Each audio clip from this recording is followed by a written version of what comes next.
Assalamualaikum warahmatullahi wabarakatuh. Halo pemirsa TVRI Sumatera Selatan. Kami kembali menjumpai Anda dalam segmen Halo Dokter. Kali ini bersama saya Roza Holila. Dan pemirsa, hari ini salah satu pembahasan yang menarik sekali. Kita akan membahas bersama dokter spesial Objin dari Rumah Sakit Permata Palembang. Kita akan mengkulik apa nih yang harus dipilih oleh ibu hamil yang ada di rumah. Apakah USG 2 dimensi ataukah 3 dimensi atau 4 dimensi nih yang saat ini di era sekarang wajib untuk dipilih atau bisa dipilih oleh ibu hamil yang ada di rumah. Nah, hari ini kita menyapa terlebih dahulu dokter spesialis Objin dari Rumah Sakit Permata Palembang yang sudah hadir ke studio TVRI Sumatera Selatan. Halo Dokter Ki Agus Irawan Satria Arjanggi, spesial Objin. Selamat datang di studio TVRI, Dokter. Selamat datang, Alhamdulillah. Alhamdulillah, sehat ya Dok ya? Alhamdulillah sehat. Alhamdulillah sehat. Karena ini lagi musim sakit ya Dok ya? Betul. Di rumah sakit gimana nih Dok? Pasiennya apakah banyak akhir-akhir ini atau gimana? Ya karena cuaca mungkin ya. Karena cuaca ya? Karena cuaca, jadi banyak yang infeksi kayaknya ya. Betul. Apalagi kalau untuk ibu hamil rawan sekali ya Dok ya kalau terkena penyakit-penyakit seperti ini. Nah Dokter, hari ini seperti yang Roza bahas di awal bahwasanya kita akan mengkulik apakah kelebihan atau kekurangan seperti itu ya Dok ya dari USG 2 dimensi, 3 dimensi dan 4 dimensi. Tapi sebelum kita membahas lebih dalam ya Dok ya mengenai USG tersebut, Roza pengen tanya dulu nih Dok, sebenarnya kalau ibu hamil itu perawatan, pengobatan dan lain sebagainya itu apa nih yang harus mereka aware atau mereka lakukan selama masa kehamilannya? Ya baik, jadi kalau secara umum ya dari WHO itu menyarankan pemeriksaan kehamilan itu sebenarnya kalau sekarang minimal 8 kali selama hamil, Mbak Roza ya. Kalau dulu anjurannya itu 6 kali dan itu diadopsi sama Kementerian Kesehatan Republik Indonesia. Jadi sekarang kalau Kementerian Kesehatan menyarankan pemeriksaan antenatal care itu minimal 6 kali selama hamil, kemudian pemeriksaan ke SPOG yang dalam artian dia bakal USG itu sekitar minimal 2 kali selama hamil, minimal 2 kali selama hamil. Tapi yang sekarang sedang dicanangkan adalah pemeriksaan tersebut seharusnya lebih sering lagi. Jadi secara global WHO sekarang menyarankan pemeriksaan antenatal care itu minimal 8 kali, 8 pertemuan. Nah, yang artinya kita pun di Indonesia, Kementerian Kesehatan juga sudah mulai menggodok masalah tersebut, sehingga mungkin tidak lama lagi bakal ada aturan baru di mana ibu hamil sebaiknya melakukan pemeriksaan antenatal care itu minimal 8 kali selama dia hamil. Oke, dari 2 sampai ke 8 ini artinya perubahannya banyak sekali ya Dok. Seberapa penting sebenarnya untuk melakukan USG? Sedikit meluruskan, sebenarnya bukan 2 sampai 8, jadi 8 kali kunjungan antenatal care, ya, dengan di antara 8 itu minimal 2 kali pemeriksaan ke spesialis obstetri dan ginekologi. Jadi pemeriksaan antenatal care itu kan luas ya. Kadang-kadang masyarakat kita mungkin tidak bisa menjangkau rumah sakit atau ketemu layanan spesialistik ya. Jadi mereka mungkin hanya bisa kontrol ke puskesmas atau ke bidan dan lain-lain. Dan itu dihitung sebagai kunjungan antenatal. Ya, jadi 8 kali itu termasuk di dalamnya kunjungan ke puskesmas dan lain-lain. Nah, itu berarti pemeriksaan kehamilan ini bukan hanya USG ya Dok ya? Betul, tetapi betul banyak di dalamnya. Ya, dan harus dianjurkan 8 kali. Ya, minimal 8 kali kali selama kehamilan. Oke, baik. Dan di puskesmas pun juga bisa ya Dok ya? Puskesmas bisa, tapi ya tentunya memang dengan apa yang ada di sana, pemeriksaan dan fasilitasnya ya tergantung dan apa yang tersedia di puskesmas tersebut. Oke, ini andai kata lah kalau misalkan ibu hamilnya ada di perdesaan seperti itu Dok, atau jauh dari fasilitas kesehatan, berarti mereka memang harus mengunjungi fasilitas kesehatan yang ada di kota seperti itu Dok? Tidak juga, jadi sekarang di daerah mereka fasilitas kesehatan apa yang tersedia, itu yang kita perlu data maksudnya seperti kalau misalnya di sana ada bidan desa, di sana kemudian ada puskesmas, pasien tersebut sebaiknya ya pertama mengunjungi fasilitas kesehatan terdekat terlebih dahulu sebelum ketemu sama spesialis. Tapi memang tadi kan sudah disampaikan bahwa selama kehamilan tadi ada minimal 2 kali pertemuan dengan spesialis obstetri dan ginekologi. Jadi ya mungkin di antara 8 tadi mungkin terpaksa memang si pasien harus berusaha lebih ekstra untuk datang menemui spesialis tersebut. Atau mungkin ada beberapa program dari pemerintah atau dari rumah sakit dalam bentuk pengabdian kadang justru datang ke wilayah-wilayah yang terpencil untuk USG gratis dan lain-lain seperti itu. Karena sudah ada beberapa juga ya dok ya program seperti itu yang mengunjungi ke desa-desa. Ya, betul. Ini 2 kali di antara 8 pertemuan itu harus ke dokter spesialis objin seperti itu ya dok? Iya, disarankan. Tujuannya apa nih dok? Seberapa penting harus mengunjungi dokter spesialis? Ya, yang pasti kita mengharapkan dengan kunjungan ke spesialis obstetri dan ginekologi itu kita mengharapkan pasien ini memperoleh pemeriksaan yang lebih komprehensif, ya. Ya, jadi lebih lengkap ya, karena kita juga dipersenjatai dengan fasilitas yang lebih lengkap. Dalam hal ini beberapa alat-alat pemeriksaan tambahan seperti ultrasonografi yang bakal dibahas hari ini ya. Kemudian dari beberapa pemeriksaan laboratorium yang mungkin harus disarankan sama dokter spesialisnya ya.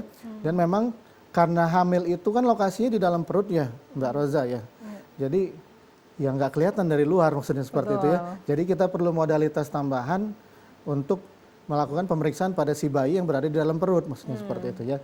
Jadi kalau kita hanya memeriksa dari luar, ya kita punya keterbatasan, mata kita nggak mungkin tembus ke dalam maksudnya tanpa ada alat bantu seperti itu. Tapi banyak di desa itu kalau dipencet-pencet gitu ya dok ya, atau diraba-raba itu bisa memprediksi oh ternyata anaknya seperti ini gitu. Itu gimana nih kalau dari kacamata seorang dokter? Ya secara kurikulum ya kita pelajari pemeriksaan luar namanya ya. Pemeriksaan luar ya kita bisa lakukan pemeriksaan dengan tujuan nanti melihat perkiraan berat badan bayinya berapa ya. Kemudian bagian terbawah dari bayinya di dalam rahim ibu itu apa misalnya kepala kah, apakah bokong dan lain-lain seperti itu ya. Kemudian letak punggungnya di mana ya, letak lengan dan kakinya di mana itu bisa kita perkirakan dari pemeriksaan luar. Dan denyut jantung pun bisa kita peroleh dari pemeriksaan sederhana. Mungkin kalau dulu ada namanya Laennec stetoskop, kalau yang sekarang kita pakai Doppler untuk pemeriksaan denyut jantung bayi maksudnya. Dan itu bisa dilakukan dari luar tanpa ultrasonografi dan itu termasuk juga sebenarnya dalam kurikulum pendidikan kedokteran yang spesialis obstetri dan ginekologi. Tapi memang ya kalau memang kita ingin sesuatu yang lebih komprehensif mengenai obstetri atau mengenai kehamilan ibu dan bayi, memang disarankan kita datang ke spesialis obgyn karena memang kami dilatih untuk mempelajari hal tersebut selama ya lebih kurang 4 tahun maksudnya seperti itu ya. Jadi harapannya dengan kunjungan 2 kali tadi, minimal 2 kali tadi, masalah apa pada si ibu dan janinnya kita bisa temukan kalau memang ada masalah, dan kalau memang tidak ada masalah kita bisa kembalikan ke daerahnya masing-masing. Jadi kalau misalnya dia ter-screening bagus semua, kita pulangkan silakan lahir normal di daerahnya masing-masing seperti itu ya. Tapi kalau misalnya temuannya ada masalah, baru kita sarankan nanti mungkin lahirnya perlu di rumah sakit dan lain-lain seperti itu. Oke, baik. Ini berarti memang tujuannya adalah screening ya dok ya, untuk mengetahui yang tidak terlihat oleh mata seperti itu. Betul. Kita coba melihat USG tadi ya dok ya. USG ini tadi katanya ada 2 dimensi, 3 dimensi, dan 4 dimensi. Tapi sebelum kita mengulik lebih dalam, sebenarnya USG ini perawatannya seperti apa sih dok?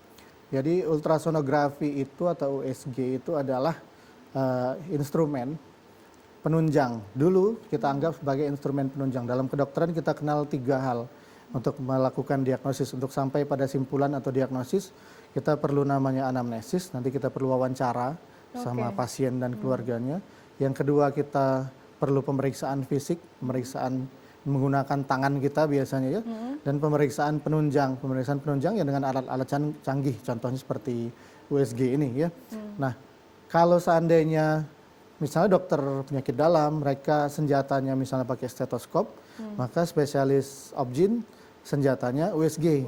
Kalau untuk saat ini maksudnya, walaupun USG sendiri perkembangannya memang sangat pesat dalam beberapa tahun ke belakang ini ya. Kalau dalam 10-20 tahun ke belakang ini sangat pesat perkembangan mesinnya dan kecanggihannya juga bertambah pesat sehingga penggunaannya jadi lebih mudah dan hasil pemeriksaannya juga jadi lebih akurat. Jadi seperti perpanjangan tangan dari si dokter spesialis obgynnya alat USG ini untuk saat ini maksudnya. Kalau kita melakukan pemeriksaan dengan USG ini apa saja dok yang bisa kita lihat atau kita ketahui dari perawatan USG ini? Ya yang jelas, tapi kalau sekarang tergantung tujuannya ya Mbak Roza ya. Jadi ultrasonografi ini sekarang kita gunakan untuk pemeriksaan kepada ibu hamil atau bukan? Karena ini saya bicara sebagai kapasitasnya sebagai dokter spesialis obgyn ya. Karena ultrasonografi itu kan menggunakan sonar ya. Jadi kalau misalnya X-ray atau misalnya ronsen pakai X-ray, kalau ultrasonografi pakai suara, pakai sonar ya. Nah, kalau dengan menggunakan suara, jadi prinsipnya sama seperti kapal selam ya. Jadi nanti suara itu dikeluarkan, kemudian dipantulkan, kemudian nanti muncul pencitraan, muncul gambarnya, maksudnya seperti itu ya.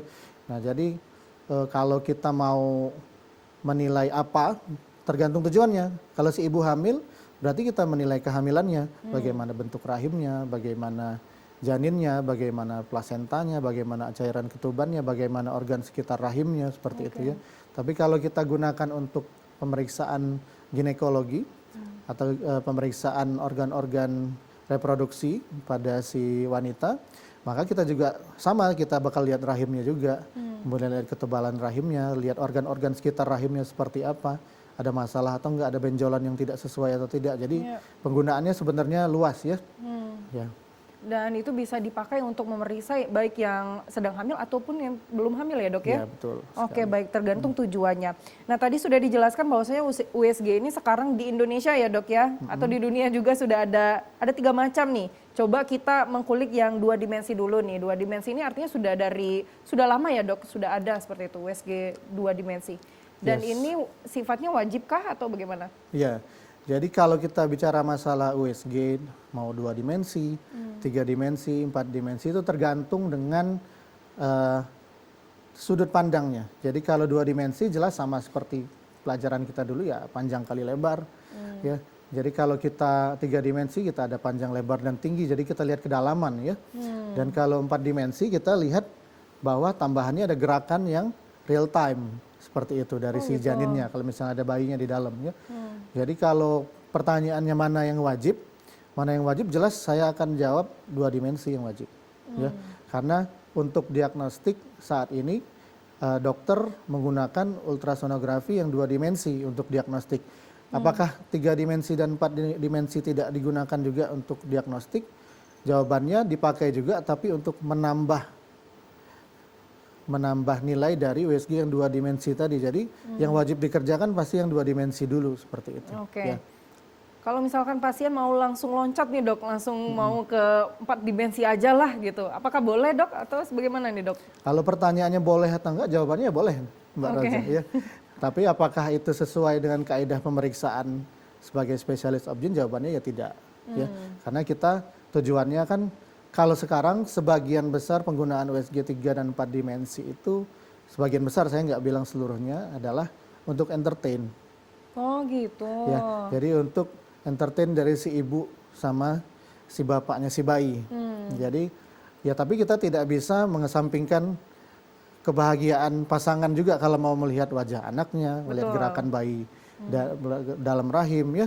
Ya jadi kalau sekarang tujuan utama jelas untuk screening, melihat ada ukuran bayi, melihat ada nggak kelainan ya, kemudian melihat bonusnya kadang melihat jenis kelamin dan lain-lain seperti itu. Ya kita bisa gunakan 2 dimensi saja. Tambahannya baru kalau misalnya ada kelainan, bisa kita nanti lebih yakin kalau menggunakan 3 dimensi seperti itu dan lain-lain ya. Tapi kalau secara prinsip yang wajib ya 2 dulu. 2 dimensi ya. Ya. Oke baik, dokter ini seru sekali nih pembahasan mengenai macam-macam dari USG ini. Mungkin juga pemirsa yang ada di rumah juga punya pertanyaan, boleh langsung kirimkan di WhatsApp dan nomor telepon kami. Namun kami harus jeda terlebih dahulu, untuk itu pemirsa tetaplah bersama kami dalam Halo Dokter.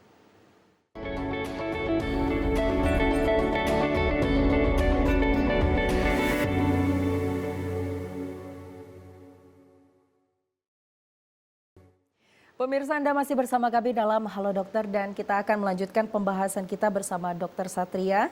Namun kami ingin mengajak pemirsa yang ada di rumah yang ingin bertanya, silakan telepon kami di 0711 311 454 atau juga boleh kirimkan pertanyaanmu melalui WhatsApp kami di 0823 1198 1790. Dokter, ini sudah ada pertanyaan yang masuk, coba kita dari Mbak Lara ingin bertanya.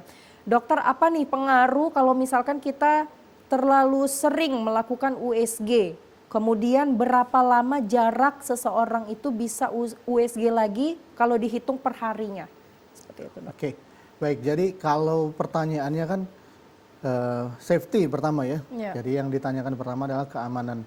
Kalau secara umum ultrasonografi itu dianggap aman, ya, dianggap aman untuk digunakan oleh ibu hamil, ya. Frekuensinya berapa kali pun tidak ada batasan sebenarnya, ya, tidak ada batasan. Tapi kita paham kita tidak mungkin mengatakan 100% aman pada buatan manusia. Betul. Itu ya, itu yang pertama ya. Kemudian yang kedua, kalau misalnya kita kasih contoh aja, misalnya pada USG trimester pertama, kalau hanya menggunakan ultrasonografi yang 2 dimensi saja, memang tidak ada masalah sebenarnya. Tapi kadang-kadang kita menggunakan instrumen di dalam USG itu mendengarkan denyut jantung bayi. Kan dibunyikan kadang-kadang denyut jantungnya ya, jadi pulse Doppler namanya. Nah, pulse Doppler ini masih ada 2 pendapat nih, ya.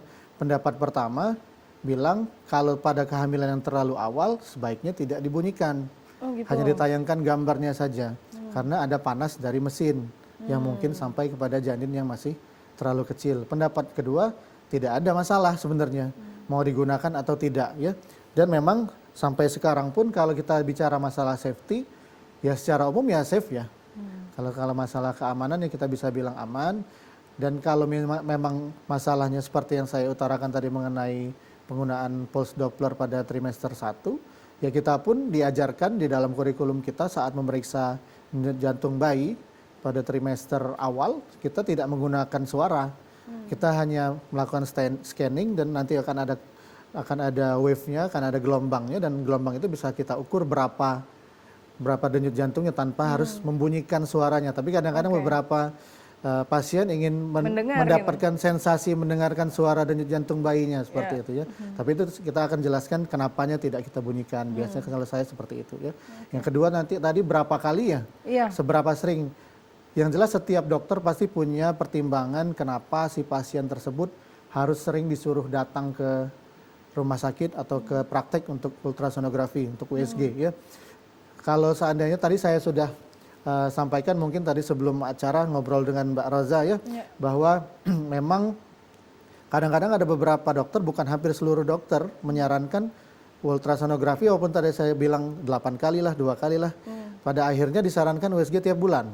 Ya, pada akhirnya disarankan USG tiap bulan. Itu pun tidak luput dari keterbatasan kita sebagai manusia, di mana kita hanya bisa memeriksa di saat itu saja. Jadi yang kita periksa itu yang sekarang. Jadi kalau temuannya sekarang bagus, besok kita nggak bisa janjikan bagus.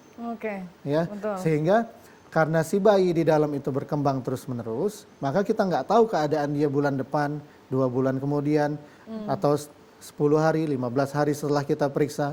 Sehingga lebih sering kita scanning, maka akan lebih terkontrol perkembangan si janin tersebut. Apabila didapatkan masalah saat dilakukan ultrasonografi, maka kita bisa lebih cepat tahu dibanding kalau misalnya kita hari ini kita USG, lalu kita sarankan dia periksa 3 bulan kemudian, ternyata temuan kita ada masalah.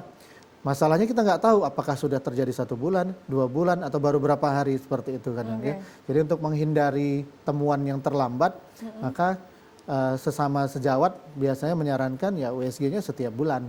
Itu pun tapi kita kembalikan lagi itu ke pasien ya, karena nanti tergantung dengan kemampuan finansial pasien dan lain-lain ya. Namun kalau kita melihat kebermanfaatannya nih banyak ya dok ya dengan melakukan USG tersebut. Apalagi kalau dilakukan dalam 1 bulan sekali seperti itu ya dok ya. Ini juga ada pertanyaan yang masih belum terjawab dokter. Kalau misalkan kita sudah melakukan USG 2 dimensi, 3 dimensi, dan 4 dimensi, setelah selesainya nih dok, apa yang harus diperhatikan oleh pasien tersebut? Ya. Idealnya waktu saat kita lakukan pemeriksaan, setelah kita lakukan pemeriksaan, kita akan menjelaskan ke pasien temuan kita apa saat USG, kemudian apa yang harus dikerjakan selanjutnya oleh si ibu, ya. Kalau misalnya ada temuan, misalnya kita temukan bahwa tulang-tulang panjangnya ternyata tidak mencapai potensi pertumbuhan maksimal, maka mungkin kita akan sarankan ibunya untuk konsumsi kalsium lebih banyak, ya. Atau kalau memang dia sudah konsumsi banyak kalsium dari makanan, ya mungkin kita tambahkan suplementasi kalsium tambahan seperti itu ya. Ya, jadi kalau pertanyaannya apa yang dikerjakan setelahnya, ya tergantung individu. Ya, jadi pasien per pasien itu kan unik ya. Pasti Jadi tidak ada berbeda-beda. satu pasien yang sama satu sama lain. Jadi kalau kita mau lakukan edukasi apa yang dikerjakan setelahnya, harusnya itu sudah dijelaskan di ruang praktek. Ya, jadi setelah kita periksa, kita akan jelaskan ibu harus seperti apa, sebaiknya seperti apa. Oke, pengarahannya setelah hasilnya keluar ya dok ya, bisa terbaca oleh dokter seperti itu. Nah dokter, Roza juga penasaran nih dok ya, seperti penyakit-penyakit yang dokter sebutkan tadi, itu kalau misalkan kita hanya melakukan USG 2 dimensi, apakah bisa terbaca dokter atau bagaimana dok? Ya, jadi tadi saya sudah sampaikan Mbak Roza bahwa ultrasonografi yang diwajibkan itu justru yang 2 dimensi. Karena secara akademik pun kami diajarkan untuk mendeteksi masalah di bayi atau di rahim atau di organ reproduksi wanita, itu menggunakan scanning ultrasonografi 2 dimensi. Seperti itu ya. Jadi justru temuan-temuan yang bermasalah itu kita peroleh dari 2 dimensi. Ya, jadi memang jangan heran, memang kadang-kadang ada beberapa waktu dokter memeriksa lebih lama 2 dimensinya. Kadang-kadang pasien ada yang nggak sabaran nih, dok mana mukanya maksudnya itu ya, dok kelaminnya apa ini maksudnya itu ya, sabar kita baru sampai kepala maksudnya itu ya, kepala banyak juga yang dilihat, di kepala lihat tulang kepalanya, nanti kita lihat otaknya ada masalah atau enggak seperti itu ya, kemudian turun ke bawah lihat bola matanya gimana, lensanya seperti apa, hidungnya seperti apa, baru nanti ke bawah. Tapi kadang-kadang ada yang udah nggak sabaran mau lihat kelamin langsung. Nah seperti itu mungkin kita akan jelaskan kembali ke pasiennya bahwa kita bakal lihat satu persatu dan pada akhirnya juga bakal sampai juga nanti ke apa yang mereka ingin lihat seperti itu ya. Gitu, dan Mbak. itu semua bisa dilakukan dengan USG 2 dimensi ya dok ya? 2 dimensi. Oke. Seberapa lama sih dok melakukan USG tersebut? USG itu kalau standarnya sih cepet ya. Kalau kita hanya memeriksa yang basic aja, yang standar paling 5-10 menit selesai maksudnya ya. Tapi kalau kita mau yang lebih lengkap, komprehensif, mungkin kita butuh waktu lebih lama, bisa 15-30 menit ya. Ya tergantung, tapi biasanya juga kita sampaikan dulu sebelum kita lakukan pemeriksaan ke pasien. Ibu mohon maaf mungkin pada usia kehamilan ini, contoh misalnya pada usia kehamilan 11-14 minggu, itu adalah waktunya screening trimester pertama untuk melihat kemungkinan ada kelainan kromosom atau enggak, seperti contohnya Down syndrome atau tidak ya, seperti itu kita butuh waktu lebih lama untuk periksa bayinya dari atas sampai bawah. Jadi jangan kaget kalau saya meriksanya agak lama, jadi tolong bersabar seperti itu. Jadi harus disampaikan dulu sebelumnya, biasanya seperti itu. Sebaiknya sebenarnya ibu hamil ini melakukan USG itu di usia kehamilan berapa dok? Usia kehamilannya, ya. Jadi kalau kita merujuk pada 2 kali tadi, kan tadi kan disarankan minimal 2 kali pertemuan tuh oleh WHO kan ke SPOG. Jadi waktu screening itu sebenarnya ada 2. Yang pertama itu di trimester pertama di 11 sampai 14. Kemudian di trimester kedua di 18 sampai 22 minggu. Sebenarnya ada di 2 waktu tersebut. Tapi seperti yang saya sampaikan tadi, lebih sering kita lihat, maka kemungkinan kesalahannya akan lebih kecil. Ya, kalau saya lihat hari ini ada masalah, apakah saya bakal tetap yakin 1 bulan lagi? Belum tentu. Nah, kita akan lihat ulang nanti apakah hal tersebut masih ada atau hal tersebut cuma masalah sudut pandang mesin. Saat kita lakukan pemeriksaan kadang-kadang sudut pandang juga bisa mengkaburkan simpulan kita. Jadi simpulannya kadang-kadang terlihat bermasalah, ternyata masih normal. Tapi kita untuk melihat itu nggak bisa di hari yang sama. Kadang-kadang lihat di waktu lain seperti itu ya. Dan harus di-maintain terus berarti ya dok ya? Iya. Nah dokter ini mungkin Roza karena belum pernah USG ya dok ya, jadi ngerasa kayak belum terbayang lah seperti itu. Tapi kalau misalkan kita lihat contoh nyata seperti itu dok, pasien-pasien yang pernah dokter handle seperti itu, pernah ditangani, apa nih dok penyakit yang paling apa ya namanya, paling langka atau paling yang jarang ditemukan yang pernah dokter temukan di pasien dokter setelah melakukan USG dok? Kalau pertanyaannya sebagian besar normal, alhamdulillah. Normal ya, alhamdulillah. Sebagian normal, alhamdulillah. Tapi kalau yang dengan kelainan kromosom pernah ya. Jadi kalau dia kelainan kromosom ya permasalahannya kompleks ya. Jadi kelainannya bisa dari kepala sampai ujung kaki, bisa seperti itu ya. Kemudian kalau kelainan organ juga pernah, maksudnya tidak melibatkan genetik, tidak melibatkan kromosom, hanya satu organ, satu dua organ aja yang terlibat. Contoh misal dinding perutnya tidak tertutup, jadi isi perutnya keluar seperti itu ya. Itu juga pernah seperti itu ya. Jadi kalau pernah ya temuannya ya banyak ya, maksudnya itu ya. Kalau yang aneh-aneh maksudnya itu ya. Tapi itu pun artinya kita memang tidak boleh periksanya cepat-cepat. Oh gitu. Ya, artinya untuk bisa menemukan masalah ya kita meriksanya harus sistematis dan memang butuh waktu. Oke. Ya. Karena kalau terlalu dini mungkin belum terlihat ya dok ya tanda-tanda atau gejalanya. Iya, jadi mungkin saya kembaliin ke awal ya. Jadi misalnya kalau kita secara umum aja ya, jadi kantong kehamilan itu nggak bakal kelihatan sebelum 4 minggu dengan mesin USG. Jadi kalau sudah 4 minggu kita bakal bisa lihat kantong tanpa ada apapun di dalamnya. Waktu 5 minggu kita bisa lihat kantong sama kuning telur, 6 minggu kantong sama kuning telur dengan calon bayi di salah satu kutub di kuning telurnya tadi, kadang-kadang kelihatan denyut jantungnya, kadang-kadang enggak maksudnya. Terus di 8 minggu kelihatan kantong, kuning telur sama bayi yang bentuknya kalau di Quran itu bilangnya kayak lintah. Ya kayak lintah dengan denyut jantung yang jelas. Jadi dari urutan itu tadi aja kita bilang tidak mungkin melihat suatu kelainan dalam satu waktu karena kita melihat perkembangan. Ya jadi nggak mungkin waktu di 4 minggu tiba-tiba si ibunya atau si bapaknya nanya bayinya tembem nggak? Ya karena belum ada, bayinya aja belum ada di dalam situ ya. Makanya kita perlu beberapa kali lagi pemeriksaan, beberapa waktu lagi untuk melihat apakah ada kelainan atau enggak. Nah, di beberapa waktu yang saya sampaikan tadi, yang tadi di 11 sampai 14, di 18 sampai 22, biasanya sudah terlihat masalah, biasanya seperti itu. Walaupun ada juga yang terjadi di akhir kehamilan. Nah, makanya tadi saya sampaikan bahwa ada baiknya pemeriksaan tersebut ya tidak terbatas hanya di 2 waktu tadi, tapi terus sampai di akhir kehamilan. Karena waktu di akhir kehamilan nanti kita pada akhirnya akan menyatakan kepada ibunya, Bu, ini insya Allah aman untuk lahir normal. Bu, ini tidak aman untuk lahir lewat bawah misalnya seperti itu ya.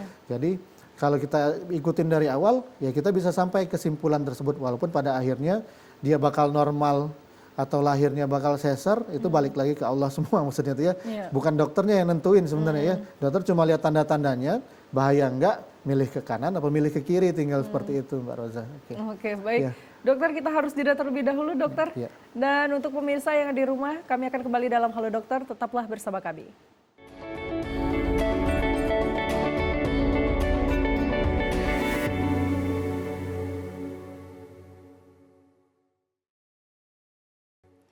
Ya, pemirsa masih bersama kami dalam Halo Dokter bersama saya Roza Holila dan juga Dokter Satria. Tadi sudah sempat di perbincangan kita bersama Dokter Satria bahwasanya di rumah sakit sendiri pasien dokter pun alhamdulillah banyak yang normal ya dok ya. Dan itu memang juga harapan kita semua. Tapi dokter pernah nggak menemukan pasien yang sudah hampir bersalin seperti itu, tetapi dia belum pernah sama sekali melakukan USG dok? Banyak. Banyak dok. Ya ampun, itu kenapa dok ceritanya kok bisa dok? Ya kita tidak tahu masalah setiap orang apa ya maksudnya itu ya. Apakah memang informasi yang seperti saya sampaikan di awal tadi memang belum pernah sampai ke ibu tersebut gitu ya. Karena memang kita bicara demografi di Indonesia ya banyak ya susah ya, beragam ya, sangat beragam ya. Dengan kondisi geografis juga kadang-kadang sulit mencapai fasilitas kesehatan dan lain-lainnya. Kita kadang maklum ya. Tapi kalau si pasien itu ada di dalam kota seperti itu ya, kemudian dia harusnya sudah terinfo dengan berbagai masalah kesehatan, bisa dari media sosial dan lain, tapi dia tidak kontrol dan misalnya dia juga punya sumber daya, misalnya dia secara finansialnya baik, tapi dia nggak kontrol, baru itu yang kita pertanyakan biasanya Mbak Roza. Tapi kalau memang sejak awal memang banyak kesulitan, ya kita maklum seperti itu. Tapi memang kita sampaikan ke pasiennya, ya karena dia kontrolnya terakhir, di akhir, ya apa boleh buat kita sampaikan aja apa yang kita temukan di akhir, seperti itu ya. Tapi memang kebanyakan masalahnya ada di itu ya dok ya, masalah ekonomi, demografi, fasilitas kesehatan yang jauh seperti itu ya dok ya? Iya, kebanyakan. Untuk pasien-pasien yang dari luar kota biasanya seperti itu ya. Dokter, kalau di Rumah Sakit Permata sendiri prakteknya hari apa aja dokter? Saya di Permata itu Senin, Rabu, Jumat, Oke. dan Sabtu Minggu juga, Sabtu Minggu. Kalau untuk klinik yang umum ya, kalau yang BPJS-nya ya setiap hari Senin sampai Minggu ya. Oke. Oh, ini artinya ibu hamil juga bisa dengan BPJS ya, Dok, ya, di Rumah Sakit Permata? BPJS bisa, mungkin kapasitasnya yang menjelaskan mungkin lebih baik orang rumah sakit sebenarnya ya. Ya karena ini masalah teknis ya. Jadi kalau BPJS itu kalau dia ingin ke rawat jalan, sebaiknya pasiennya ada surat rujukan dari Vaskes, dari fasilitas kesehatan tingkat pertama. Di mana dia Vaskes tingkat pertamanya, di sana dia biasanya bisa minta rujukan ke rumah sakit seperti itu ya. Dan Vaskes pun bakal mengeluarkan rujukan biasanya kalau memang ada masalah. Karena secara aturan kalau pasien tersebut tidak ada masalah, biasanya Vaskes nggak mau ngeluarin rujukan seperti itu, karena bisa ditangani di sana. Ya. Oke, ini kalau kita lihat di layar ya, Dok ya, ternyata Rumah Sakit Permata ini juga ada promo nih untuk USG ibu hamil. Boleh silakan pemirsa yang ingin melakukan USG di Rumah Sakit Permata, boleh dilihat ini ada diskon-diskonnya, dokter ya. Mungkin juga bisa bertemu dengan dokter Satria. Oke, baik. Nah, dokter, kalau sudah ada promo seperti itu ya, Dok ya, dan juga sudah di cover BPJS seperti itu. Ini artinya memang ibu hamil juga sudah harus aware ya, Dok ya, untuk datang ke rumah sakit, mengecek kesehatan dan lain sebagainya, Dok ya. Betul. Terutama untuk menggunakan USG itu sendiri. Nah, kalau di BPJS sendiri ini di cover juga ya, Dok ya, USG-nya? BPJS itu cover khususnya untuk yang 2 dimensi. Karena tadi saya bilang yang pemeriksaan esensial untuk melakukan screening masalah pada ibu hamil ya yang 2 dimensi. Jadi yang kalau sisi entertain BPJS-nya nggak cover biasanya seperti itu ya. Kecuali kalau 3 dimensinya digunakan untuk menambah confidence kita dari temuan yang 2 dimensi ada masalah tadi seperti itu. Oke. Oh, ini artinya kalau yang 3 dimensi ini dia lebih jelas seperti itu, Dok, melihat masalahnya. Misal kita temukan, mohon maaf, misalnya bayinya bibir sumbing nih, misalnya ada belahan di bibirnya misalnya ya, secara 2 dimensi kita dapatkan, lalu kita lakukan pemeriksaan 3 dimensi, gambarnya kan akan lebih jelas biasanya kalau memang ada bibir sumbing atau tidak seperti itu ya. Ya jadi ya menambah confidence maksud itu ya. Jadi posisinya bukan menggantikan, enggak. Ya, jadi kalau gitu kita 3 dimensi aja, 2 dimensi tinggalin, enggak. Tetap 2 dimensinya yang utama. Baru kalau memang kita mau lihat gambarnya lebih clear, kita gambar pakai yang 3 dimensi seperti itu. Oke, baik. Ini sifatnya adalah penambahan ya, Dok ya, bukan menggantikan dari 2 dimensi tersebut. Ini ada satu pertanyaan lagi, dokter, dari Aisyah ingin bertanya, dokter, apa benar kalau terlalu sering USG ini nanti akan efeknya kurang baik terhadap perkembangan janin? Betul apa salah nih, Dok? Ya, kalau pertanyaannya mengenai janin ya, tadi disampaikan bahwa semakin semakin sering kita lakukan pemeriksaan, semakin baik pengetahuan kita mengenai perkembangan si bayi tersebut. Justru malah sebaliknya ya. Jadi kalau secara safety aman, justru sebaiknya lebih sering kita kerjakan lebih baik. Tapi sering pun ada batasannya. Enggak juga periksa 3 hari sekali seperti itu ya. Atau 2 hari sekali, atau hari ini USG, besoknya USG lagi kayak gitu ya. Enggak ya. Karena kalau dia sudah, bayi itu sudah sampai di usia yang agak besar, kalau kita periksa sebelum 2 minggu biasanya belum ada perbedaan mencolok dari ukuran dan lain-lain. Makanya kadang-kadang kalau memang masalahnya berat, bisa disarankan pemeriksaan 1 minggu, 2 minggu, atau kalau tidak ada masalah, ya 4 minggu sekalian langsung 1 bulan seperti itu ya. Jadi kalau masalah frekuensi ya ada aturannya tetap ya, walaupun tidak juga harus setiap hari. Kalau pertanyaannya sering bermasalah atau enggak, ya jawabannya enggak. Insya Allah ya. Insya Allah aman ya, Dok ya. Dan tentunya pasti USG ini manfaatnya banyak, salah satunya untuk menemukan masalah-masalah yang terjadi di dalam kehamilan dan janinnya, Dok ya. Nah, ini seringkali dokter menemukan masalah-masalah di janin ya, Dok, dari hasil USG tersebut. Nah, ini sebenarnya kenapa, Dok? Ada janin yang mungkin organnya gagal seperti itu, atau ada masalah-masalah lain. Ini apakah karena ibunya yang kurang merawat selama kehamilan atau bagaimana nih, Dok? Iya. Jadi kalau kelainan pada janin ya, kita bicara kelainan pada janin, itu selalu akarnya 2 ya. Apakah itu kelainan yang didapat secara primer atau didapat secara sekunder. Primer artinya memang sejak awal bermasalah. si bayi ini mohon maaf memang sejak awal memang cacat. Hmm. Bisa cacat itu berasal dari sel sperma suami, bisa cacat itu dari sel telur si istri, bisa cacat itu saat penggabungan dua sel tersebut, bisa cacat saat perkembangan selnya seperti itu ya. Jadi dari awal sudah masalah maksudnya seperti itu. Atau yang didapat itu dia sudah jadinya bagus di dalam, tapi kemudian ibunya misal terkena infeksi virus, terkena infeksi parasit dan lain-lain yang menyebabkan ada masalah pada bayinya kemudian. Ya, jadi ada dua cara bagaimana si bayi itu bisa ada kelainan seperti itu biasanya Mbak Roza ya. Dan kalau pertanyaannya lebih ke belakang lagi, masalahnya bisa dari mana aja ya? Bisa dari ketiganya. Masalah itu bisa berasal dari si ibunya. Ada penyakit atau enggak sebelumnya. Seperti itu contoh pada diabetes mellitus. Itu juga biasanya kemungkinan kelainan bawaan pada bayinya jadi lebih tinggi.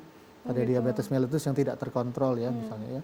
Kemudian apakah ada masalah juga di bayinya tadi seperti saya sampaikan di awal ya. Kemudian apakah ada masalah di ayahnya juga ya. Jadi ya kalau kita mau jelaskan ya kompleks ya sebenarnya ya. Ya tapi pasien selalu bertanya, "Dok, kenapa?" Dok, kenapa? Tapi pada akhirnya kita jawabnya akan per individu karena temuan kita akan satu pasien dan pasien lain kan pasti beda seperti itu. Ya, betul. Ya. Dokter, ini siapa saja sih sebenarnya perempuan yang tanda kutip boleh mengalami kehamilan, Dok? Seperti itu. Ini siapa saja? Apakah ada orang-orang tertentu atau sebenarnya semua perempuan boleh saja sih sebenarnya demi kesehatan dan lain sebagainya? Ya kalau kita bicara masalah boleh apa enggak, ya boleh semua ya kan pertanyaannya boleh apa enggak ya. Karena sama saya selalu sampaikan ke pasien, "Dok, saya boleh apa enggak hamil?" Pertanyaannya. Kalau boleh apa enggak hamil yang jawab ibu sama suami. Dokter nggak bisa nentuin maksudnya itu ya. Kalau pertanyaan, "Dok, saya bisa nggak hamil?" Bisa nggak yang jawab Allah, bukan saya seperti itu ya. Ya. Tapi kalau misalnya posisinya memberikan saran atau memberikan informasi, baru porsinya dokter di sana seperti itu. Contoh pada kasus-kasus pada ibu dengan penyakit jantung bawaan misalnya. Contoh misalnya dia sudah ibunya dari awal punya kebocoran jantung. Misalnya kebocorannya di atrium misalnya ya. Kebocorannya di sekat jantung atas. Sekat jantung atas kebocorannya besar, kemudian sering dia juga sesak napas misalnya ibunya kalau dulu juga mungkin sering biru ya. Lalu pada pemeriksaan rekam jantungnya, ekokardiografinya juga misalnya ada hipertensi pulmonal atau misalnya ada arus darah yang harusnya dari kiri ke kanan sudah berubah jadi kanan ke kiri, yang artinya tanpa dia hamil pun dia sudah terancam nyawanya seperti itu. Nah pada kasus-kasus seperti itu memang sangat-sangat tidak disarankan untuk hamil, tapi kondisinya ya special case ya maksudnya itu ya. Kalau pertanyaannya boleh apa enggak, masih ada ibu-ibu dan kondisi tersebut yang memilih untuk hamil. Kadang-kadang seperti itu ya, walaupun sudah kita jelaskan. Karena pertanyaannya tadi kan boleh atau tidak jawabannya ya, karena boleh atau enggak jawabannya bukan di dokter berarti. Seperti itu Mbak Roza ya. Tergantung di individunya ya Dok ya, mau betul. Atau tidak seperti itu ya. Tapi kalau melihat keselamatannya ya itu tadi saran dari dokter ya Dok ya. Kalau untuk umur Dok, ini umuran batasan umur boleh startnya atau terakhirnya hamil ini di umur berapa nih Dok? Ya kalau saran golden age-nya itu 20 sampai 35. Jadi 20 sampai 35 tahun ya. Tetapi ya kita sering lihat sekarang banyak mungkin influencer, mungkin artis ya. Dalam dan di luar negeri hamil umur 40 ke atas seperti itu dan tidak ada masalah ya seperti itu. Sebenarnya kalau memang kontrolnya baik ya harusnya tidak ada masalah. Ya kalau memang dia kontrolnya baik, temuan masalahnya cepat diketahui, ya artinya masalah tersebut bisa cepat kita atasi ya sebelum masalahnya berlanjut jadi lebih besar ya. Nah, tapi kalau secara umum tadi ya 20 sampai 35 tahun. Jadi semakin muda di bawah 20 tahun, di atas 35 tahun, risiko untuk terjadi masalah pada ibu, risiko untuk terjadi pada masalah pada bayi menjadi lebih tinggi. Bukan berarti dia kalau di atas 35 pas 38 misalnya hamil bakal jelek nih bayinya, bakal jelek ibunya pasti enggak. Tapi kemungkinan dia untuk hamil dan lahir normal itu tetap tinggi. Tapi kemungkinan yang buruk-buruk itu juga semuanya ikut naik. Jadi mana yang kena kita nggak tahu. Seperti itu. Jadi itu harus disampaikan informasinya. Artinya resikonya akan semakin tinggi ya Dok ya kalau kita mengalami kehamilan tersebut. Dokter, kalau kita melihat dari USG tadi ya dok ya, apakah kita bisa mendeteksi apakah janin kita ini akan stunting atau tidak nih dok?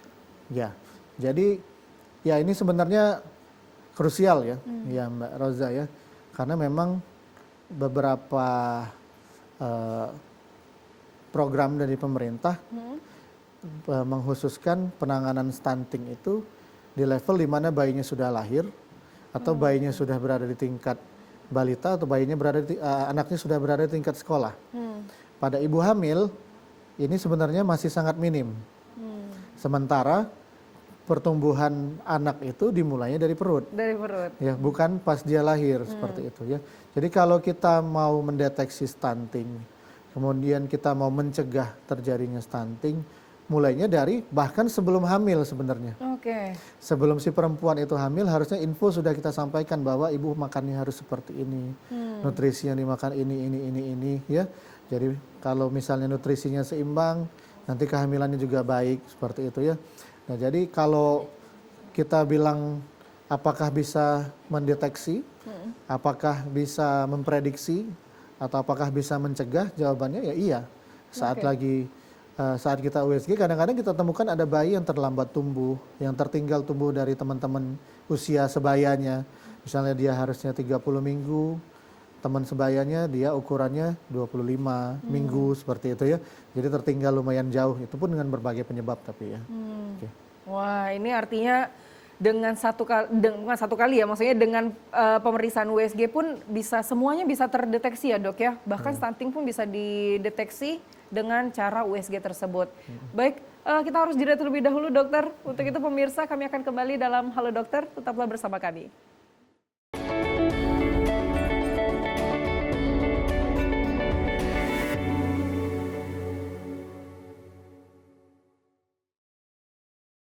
Masih bersama kami dalam Halo Dokter dan kita akan menyambung pembahasan kita mengenai kesehatan ibu dan janin dan terutama pada penggunaan USG. Nah ini sudah pertanyaan lagi dokter dari Sila ingin bertanya.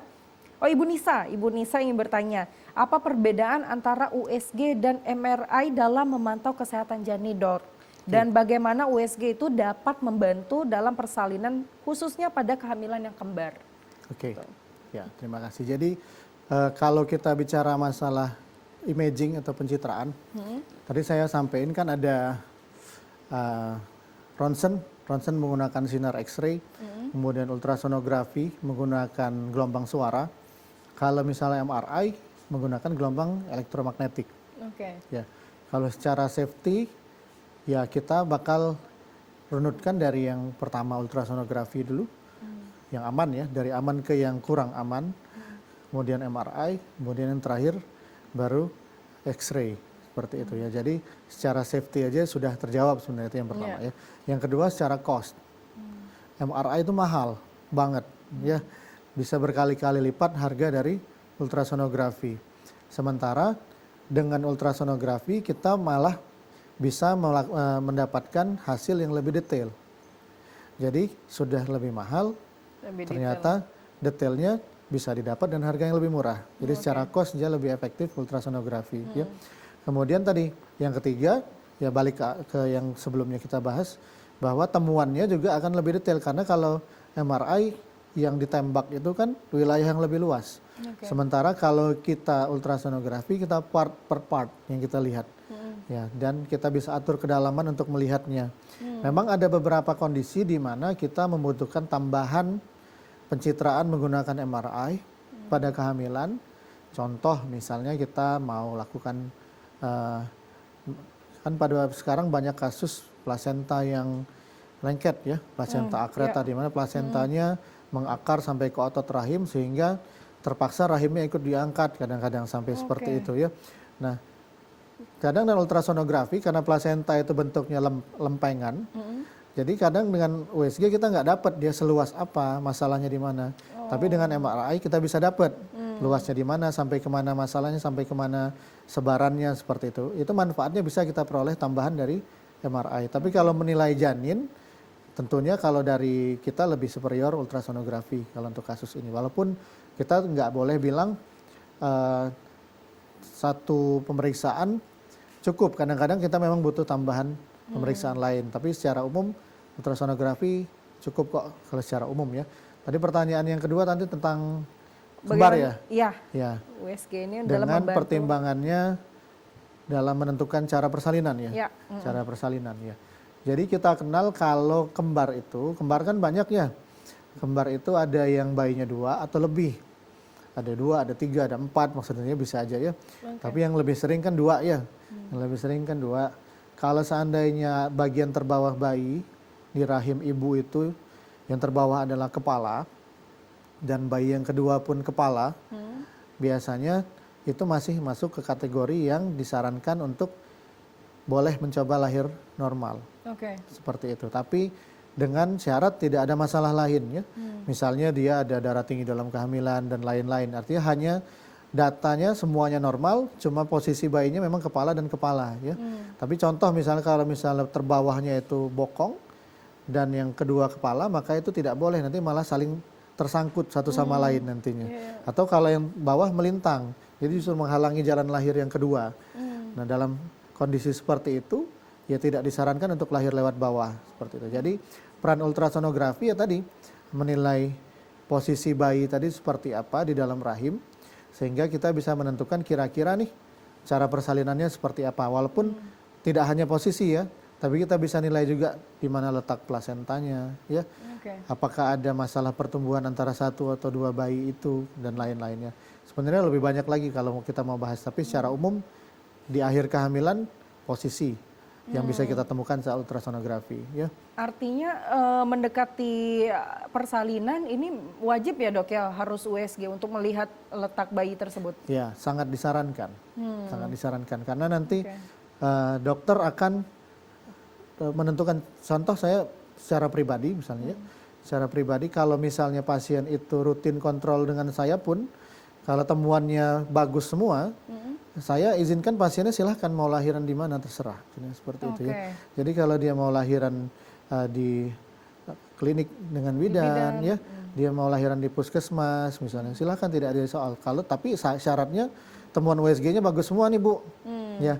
Nah biar tahu temuan USG-nya bagus apa enggak, ya dia berarti harus rutin periksa. Betul. Ya, dia harus rutin periksa gitu. Tapi kenapa ya dok ya, di zaman sekarang ini Roza melihat banyak orang itu di era sekarang persalinannya lebih banyak sesar dok dibandingkan normal. Sedangkan kalau orang zaman dulu itu kayaknya semuanya hampir 100%, 90% itu normal semua ya dok ya. Ini kenapa nih dok? Apakah orang-orang di era sekarang tubuh-tubuhnya tidak terlalu kuat seperti orang zaman dahulu atau bagaimana nih dok? Jadi kalau secara, yang pertama secara kemajuan zaman ya. Kemajuan zaman, kemajuan keilmuan ya. Kemajuan keilmuan, dengan kemajuan keilmuan dan kemajuan teknologi kita bisa mendeteksi masalah lebih awal. Jadi kalau misalnya ini kehamilannya bermasalah atau nanti persalinannya bermasalah, kita bisa deteksi jauh lebih awal sebelum masalah itu terjadi. Sehingga keputusan sesar mungkin akan lebih sering keluar dibanding keputusan normal. Tapi kita lihat settingnya dulu ini Mbak Roza. Kalau dia settingnya ini di rumah sakit wajar. Karena pada dasarnya yang datang ke rumah sakit memang harusnya yang bermasalah. Ya. Tapi kalau yang terjadi itu kita tetap melihat ke perifer, ke fasilitas kesehatan tingkat pertama, ke bidan desa, yang lahir normal pun masih banyak. Gitu sebenarnya ya, dok, masih ya? banyak ya. Lalu saya sering juga sampaikan ke pasien juga ya, kadang-kadang mereka, orang tuanya kadang-kadang bilang, dok kenapa sekarang sesar semua, kenapa sekarang disesar, maksudnya itu ya. Padahal dulu orang tua anaknya 10, 11, 12 lahir normal semua, sehat-sehat aja kok, nggak ada masalah, maksudnya seperti itu ya. Ya jawabannya saya selalu katakan ya memang mungkin keras ya maksudnya itu ya, menyatakan bahwa ibu yang meninggal nggak bisa bicara. Ya, yang bisa memberikan testimoni cuma yang selamat seperti itu ya. Jadi permasalahannya ya sebenarnya kompleks karena angka kematian ibu itu masih banyak dari dulu, sekarang pun masih banyak tapi sudah tertekan jauh.